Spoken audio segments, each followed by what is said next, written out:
Hey, welcome back to apparently part 31. I don't even have part 30 uploaded yet. My computer kept crashing, so here I'm starting a new one before the last one's finished. So, I decided to chase down why service four-wheel drive light is on. I've shown the wiring diagram a million times. There's an orange and a tan wire, and that is the circuit that is supposedly not connected. So I climbed onto the car, I unhooked that plug, and that is right here. Here's where I spliced it in. So this tan and orange wire right here on top enable the solenoid, which from what I understand locks the transfer case in place so it doesn't pop out of gear. So this tan wire goes right here. So we've got orange, tan. See, the tan goes to the transfer case shift control module, which is that. Tan is pin 1. There's tan, and I don't know if you can read on that blue piece, they're numbered. That's pin 1. I do not have continuity from here to there, which would explain the problem. The other thing, power is fed through orange and it says hot at all times. I did not have power on that when I checked, so I might have a problem with both wires. So, to under the car. Okay, now we're under the car. Here's that plug. Normally that's plugged in way back here, but I pulled off all this wire loom and I could chase it, seeing it goes all the way up there, up into the engine compartment. And that goes to this plug right here, which plugs into this plug down here. I checked from here to under there and I do have continuity. Just for the heck of it, I checked all 4 of these wires. They are all making it to this plug. So now I have to go to this end of the plug and see if these are making it to the other plug, and I assume no. So I'm going to do that right now. And I just double checked this orange wire to ground, and I do have 12 volts.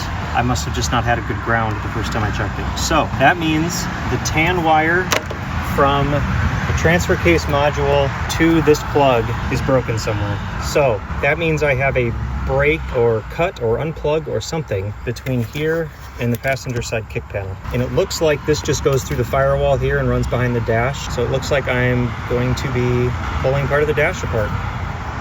How am I still finding mouse nests? So this is the bundle of wires carrying the signal to the transfer case control module, in particular that tan wire that isn't working. So I'm gonna pull all this out. I'm wondering if we have a wire chewed through right there. It's not quite a smoking gun, but it's pretty close.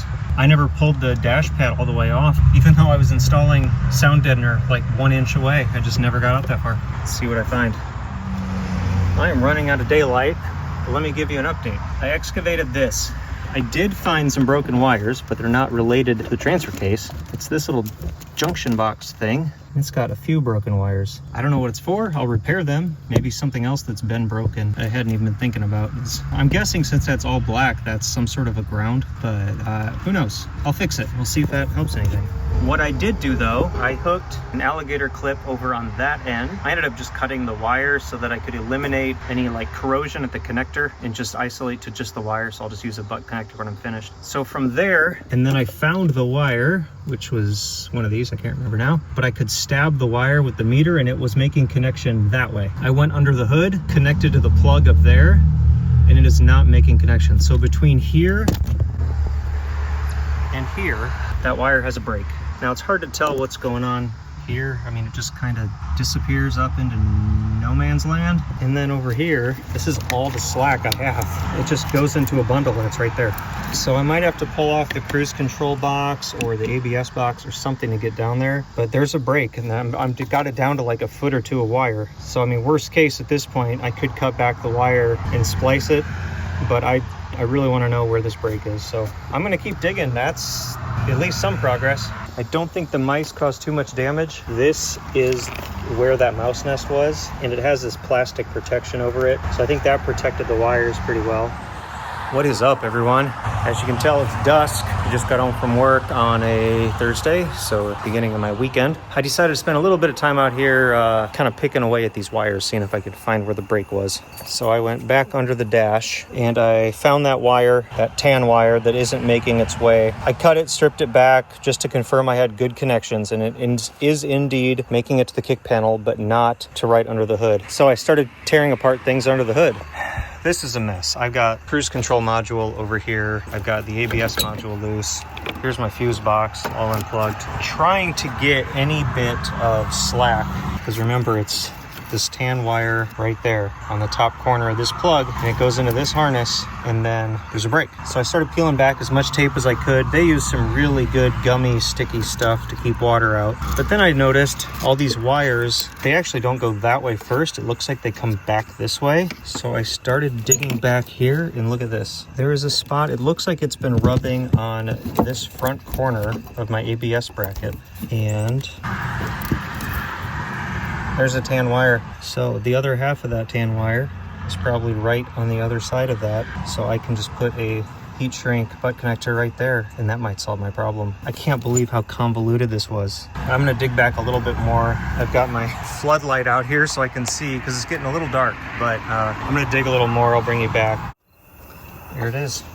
There's the two ends. And as it just so happens, this one, the insulation is worn through and I had bare metal showing. So that could also be a problem. All because of this wire chafing under here. It was just luck of the draw. Whatever wire was on top. Like if it was one of these big thick red wires, I mean, who knows, maybe it would have just worn through it, blown a fuse, and then I would just have a blowing fuse problem instead of a transfer case light. So I'm gonna clean up and go inside, but I found my problem. So I will sleep well tonight. Hey, what's up everyone? It's been a couple days since that last clip. I had a chance to sneak out here and get everything under the hood buttoned up, so I will turn you around and show you that in a second. And I'm about to tackle the interior, try to get those broken grounds fixed and resplice the wires that I had cut when I was doing troubleshooting. And I might be close to turning it on and seeing if that four-wheel drive light is finally out, or if I'm making another trip to my friend with the scan tool to clear it. But let me turn you around and show you what I got going on under the hood. Well, here it is. There's not much to see because it's all put back together.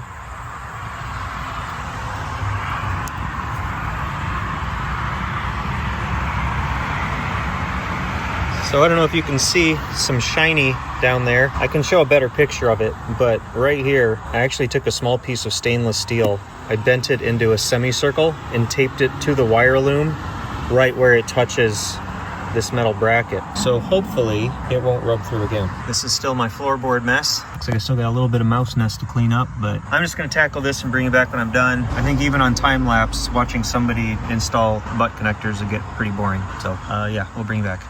All right, well, I just finished my splices under here. There was one broken wire. This was another wire that was not really broken, but it was like eaten away, probably by mice. And there was only one conductor left. So I just put two together into one because there wasn't enough on this end to attach to. I'll show a picture of that here. And then this is where I'd cut the wire just to clip to for testing. So right now I've got this red jumper stuck in here. Alligator clip, multimeter. Here's the transfer case end. I have connection. Time to clean this up as much as possible. Oh, and I did notice, remember that other wire under the dash that was purple and yellow twisted pair, and one of them was being shorted? Purple and yellow twisted pair. So that is also related to the transfer case. So I'm not sure exactly what it is, but any other weirdness could have been explained by that, sometimes grounding out. Put it all back together and we'll come back. All right, slight detour. And by slight, I mean huge detour. Let me turn you around. I decided while I had this gauge cluster out to go through it and touch up all the solder joints, which is a common thing to have to do on these. I've seen a lot of people say that when the car is off, they see like one of the gears kind of glowing faintly, and that is supposedly a problem of bad solder joints. I'm just basically, I removed these three modules that are here, here, and here, and I'm just gonna touch up all the solder joints and put it back. This feels a lot more like being at work than being on the Blazer, but I'm comfortable with this kind of stuff, so I'm just gonna do it. Maybe it'll make a difference, maybe it won't. I have had weird issues in the past with battery drains and stuff, and I've read that they can originate in gauge clusters. So I don't know, why not? It's out. I might as well do this. It's gonna set me back an hour or two on putting everything back together, but whatever, such is life. So I've already resoldered these pins on this side, and then when I put it back in from underneath, those will all get resoldered. These, I guess I'll just resolder all these connections and these connections and these connections and put it back in. Same with the odometer. I don't know, maybe it'll help. I'll bring it back. All right, detour 2. I put the gauge cluster in. The next piece is this dash surround. And just as I picked it up, I was thinking, hey, I've seen a bunch of places like Chinese auto parts makers selling these now. Like, I wonder why so many of them are broken. Like, just if you're careful with it, it won't break. And then I picked it up and this big chunk came out. So I don't have one of those little hot staple things, but I do have a torch and a pile of staples. So I kind of did the same thing. Just heated them up, got them red hot, pushed them into the plastic. Now I'm heating up this little wood burner pen and I'm just gonna kind of smooth it out. So yeah, lots of side quests today. Apparently, even these that aren't broken are about to break. So if you're gonna redo a Blazer, work a new one of these into your budget because it's about to break. I guess that's just 25-year-old ABS for you.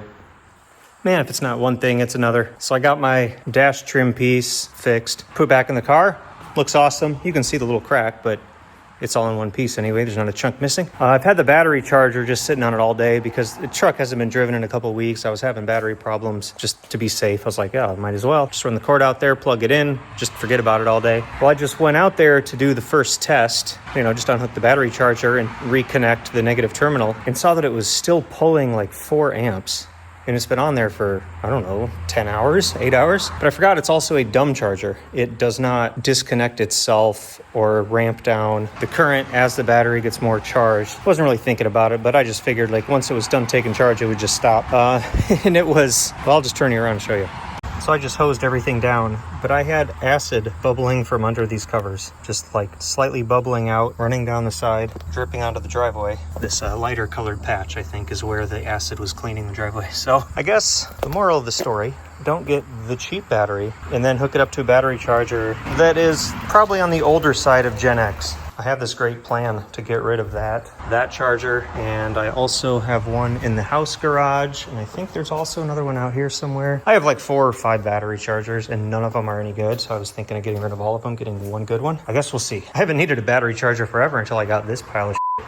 But okay, it's time to hook up the battery. Hopefully it's not shot already. I think it has a 90-day warranty, so I'm good. I'll hook it up and see what happens.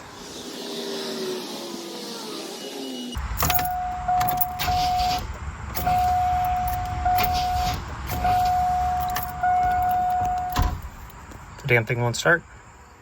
All right, final check-in of the day. As you can tell, things are going great. So as I said earlier, I was going to clean up some solder joints that are like, what do they call those? VFD, vacuum fluorescent display. So I did that. Again, I went to school for this shit. I desoldered it, I opened it up, I touched up all the solder joints, I resoldered it. It totally dead when I put it back in. Would not work at all. No displays on either one. It's like, well, that's weird. I doubt that was anything I did. So let me just confirm the wiring. Right? So I have this spare one that came with the Blazer. I don't know anything about it. I plugged it in, came to life, turned right on. It's like, well, that's weird. I must have done something to screw this up. I was like, this one seems to work. So I'll just do the same thing. I'll just touch up those solder joints and put this one in instead. I touched up the solder joints, put this one in, and now this one doesn't work. So I'm just baffled. I mean, I do this on like $500,000 machines at work all the time. I don't know how I bricked 2 of these. So there are people that specialize in refurbing these. I'm gonna do some Google searching tonight, get on YouTube, watch a few videos from these guys. Maybe there's a trick to it that I don't know about. But I mean, this circuit board doesn't look any different than the thousands of circuit boards I've worked on in my life. I'm just totally baffled. So that's weird, it's frustrating, but do you know what else is weird and frustrating? How filthy I am. No, not really, that's not it. So I told you the weird little experience I had with the battery, where I had it on the charger all day and it started bubbling. I was like, okay, well, it's charged now. So I disconnected the battery. And all day, by the way, I had it disconnected from the car. I had the ground unhooked. So I hooked it back up, it won't start. It's acting just like it was with the dead battery. So I have no idea. I mean, I can't do anything until I get this dashboard working again, but something is still, I mean, I don't know, draining the battery. It would have to be draining the battery. I mean, if you think about it, okay, you have a functioning car with a working electrical system. Let's just say for whatever reason your car won't start. You might crank it for like 10 seconds and then stop. Maybe crank it for another 10 seconds and stop. Maybe crank it for another 10 seconds and stop. You might do that for, a few minutes of trying to start a car before you can start to hear it slow down. And then that's usually when you're like, okay, I better stop because this thing is almost dead. So even if I have a drain as power intensive as a cranking engine, it still should not go dead in a matter of seconds. So it doesn't really make sense to call it a power drain issue, because when I charge the battery, I assume it's full, I assume it's charged, and then I turn the key on and go to start it and it won't start. So I need to watch things with the multimeter. I was doing some testing a few days ago and it looked like I was dropping voltage fast as soon as I would turn the key on. And that just doesn't make any sense. I mean, that voltage has to be going somewhere. Something would be glowing hot if it were discharging a car battery in a matter of seconds. I'm just trying to picture what kind of draw would pull a battery dead in seconds. I mean, it would be a dead short. It doesn't make any sense. None of my cables are warm. So I don't know, I'm just thinking out loud now. I'm gonna have multiple problems, including a battery charger. But until I can figure out this gauge problem, can't do shit. So I'm gonna go obviously shower and call it a night since it's completely dark. And we'll pick this up hopefully tomorrow. Catch you later.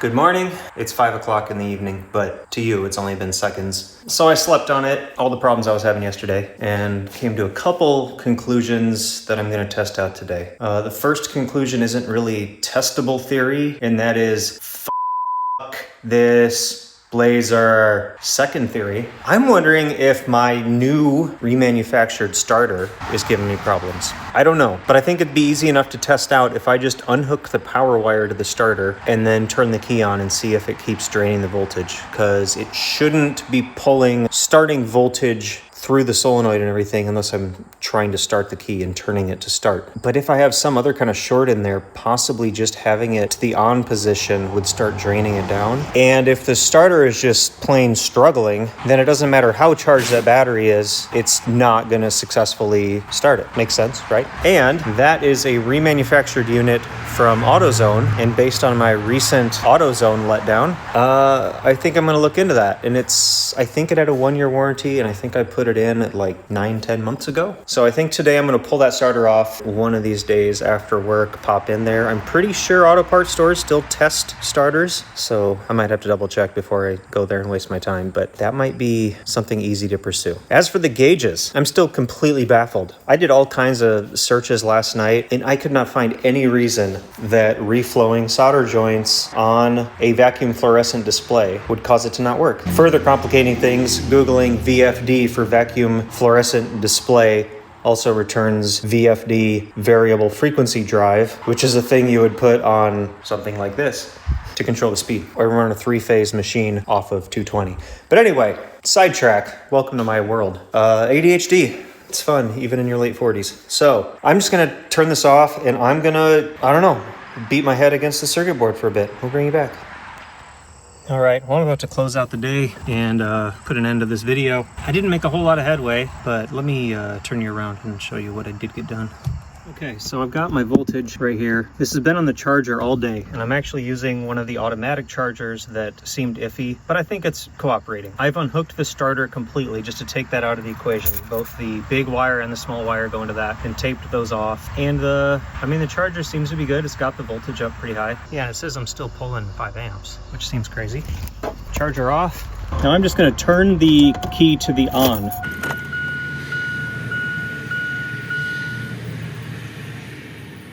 And you can see how quickly I'm dropping here. I don't know what normal is. I mean, my headlights turned on, which are a pretty big draw. They're on automatic daytime running lights. And like I've got my dash lights on. I like my dash. But still, that seems to be dropping pretty fast. I don't think that's right.